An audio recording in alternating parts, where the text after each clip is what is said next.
All right, I got the Hurricane Ian Heinisch on the show now, who'll be fighting next on July the 24th at UFC Vegas 32. Ian, how are you? I'm doing good, man. How are you? I'm good. I'm excited to talk to you here for the first time. A lot to get to. One of the things I noticed is that you're down in sunny Florida now, and you're at Sanford MMA, one of the best gyms in the world. What caused, I guess, you decide to make this move down to Florida and leave Colorado? Um, you know, so the journey really began last year when I went out to Thailand. I visited Thailand. That fell in love with the culture, just the lifestyle. The prices to live were just insane. So my wife and I put our house up for rent actually a year ago to this day, and we moved out there. And in the middle, in between moving, when my wife was getting ready to come out, I had a fight coming up and COVID hit, right? So we weren't able to move out there. We were gonna come to Florida, but then we met my coach Jacob Ramos and decided to stay in Colorado. And then I just knew I've been wanting to come out to Florida, and I wanted to work on my wrestling skills. And I knew Greg Jones and Kami, and I knew the wrestling program was outstanding at Sanford, as well as the striking. I mean, it's all around. Everything is great there, but so I knew after my last fight I wanted to come out, and came out, found a home. And obviously I still use one of my boxing coaches from back in Colorado, Jacob Ramos, but I feel really at home, man. And I've been living in Airbnbs for the past year, just like bouncing around, training in Vegas, training in Colorado. Actually lived in an RV at one point for like 3 months in front of the gym. So it feels good to finally have a house and some stability for a little while and get rooted, get in one area and get used to the system. Yeah, do you expect to be there in South Florida throughout the duration of the rest of your career? Do you feel like this is the home that makes sense? Yeah, I mean, I feel like it's the true warrior spirit to travel around and train with different people, and they're cool down here if you want to go cross train somewhere else. And some gyms aren't cool with that, but I mean, we'll see, man. I believe that that's a big possibility. I still utilize some of my coaching in Colorado and my training partners too, and I might bounce back and forth time to time. But yeah, this is home for definitely right now. Very cool. Now, I'm sure you've been asked this before, but one of the things that immediately came to mind when I found out you were going down to Sanford was Brendan Allen trains down there, and there was a little bit of a beef Ah, you guys previously. So tell me what's yeah. going on with that now. I'm sure you guys have talked and have at least come to some sort of resolution here now that you're teammates. Yeah, man. It was a little bit awkward when I first came down here. I know he kind of ran his mouth a lot before, but at the end of the day, bro, this is like this is a job, and I'm a professional, and I'm a warrior. And so I came down here, and we had a few words, and we scrapped it out a little bit. And we're actually pretty cool now, and we're fighting on the same fight card, so that's funny. And I mean, he ran his mouth a little bit more than I did. So I feel like the beef is squashed, and we've been really actually helping each other because we've been good training partners this fight. But there's so many killers at this gym, man. And yeah, I would say the hatchet's buried for now, and we're training side by side. And go Sanford. I hope we both get some wins. Yeah, no, that makes sense. One thing that I'm curious about too, not just with Brendan, but just with all the other guys that are in the division, man. Like at Sanford in particular, there's so many killers at 185. Like, what happens if you guys all keep winning and you get matched up like down the line? Is that something that ever, crosses your mind? Yeah, I mean, definitely. I mean, look at what happened with Gilbert Burns and Kamaru Usman. It's happened at the gym, and it could. It's not that likely, but there's plenty of guys to fight middleweight. But we got 6 UFC middleweights there. Derek Brunson, one of my other guys that have fought. It's good, man, to be around these high level guys, though, and really, winning's infectious around us, and we push each other, and we all of us are fighting different guys, and we're talking about it, and we're just growing together, man. And it's a great group of guys. I feel like we're one of the most stacked gyms in the world at 185 especially, but just overall in talent. And yeah, it's only elevating all of our games. And if we do have to fight each other one day, I guess someone will have to go to a different gym, and or however it goes down, you know.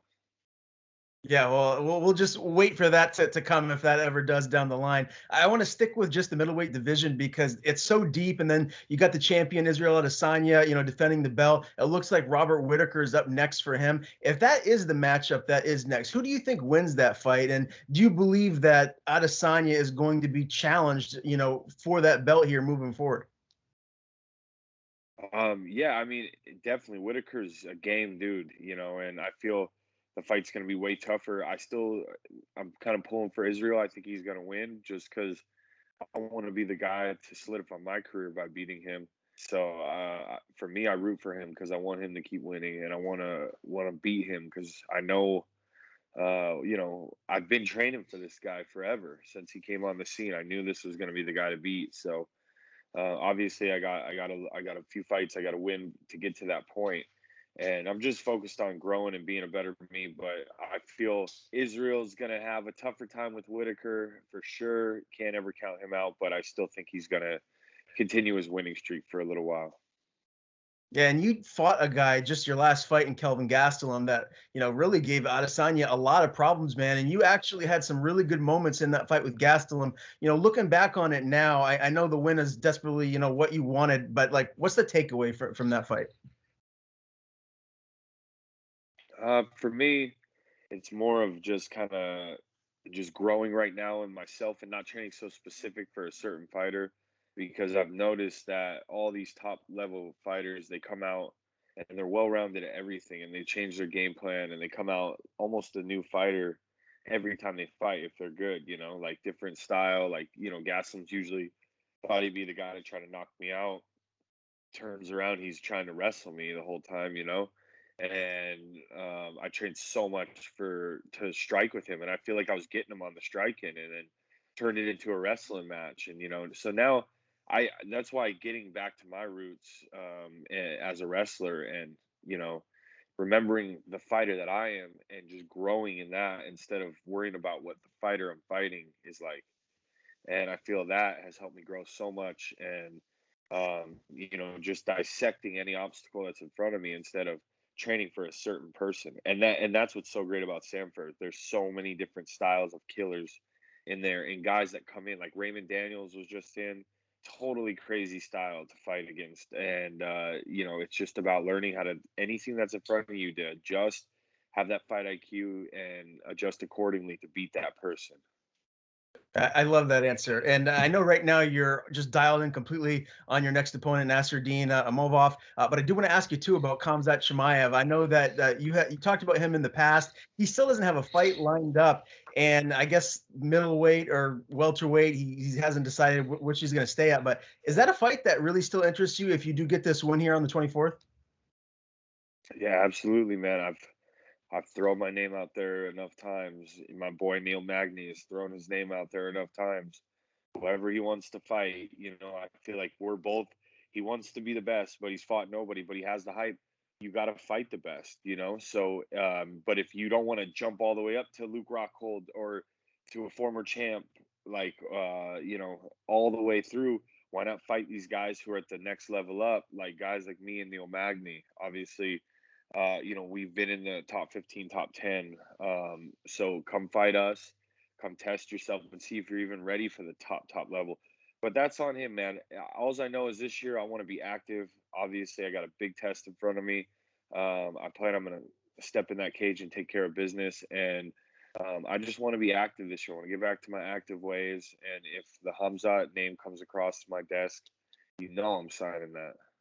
Yeah, no doubt. I do want to say congratulations. I know you got married fairly recently. What is that married life like? And what kind of hobbies are you guys finding now that you're in sunny South Florida? Yeah, the married life's great, man. Our hobbies have been trying to close on this house because it's crazy difficult for any UFC fighter out there trying to close on a house. Being a 1099 right now after COVID is crazy, and I feel like they pick on UFC fighters because our job is so unpredictable. even though we make good money, it's everything's the whole game has changed. So it's been like a grueling like 3 months of trying to close on this house. We were supposed to close right after the wedding. Obviously, it didn't happen. Praise God, it got done. But yeah, no, we've actually been married longer than that. We just didn't have a chance to have our wedding or celebration. So I've been living the married life for 2 years, but we've been just traveling and doing all kinds of fun stuff together. And but we're excited to put some roots down and have a house. It's been a year to the day. That's fate, man.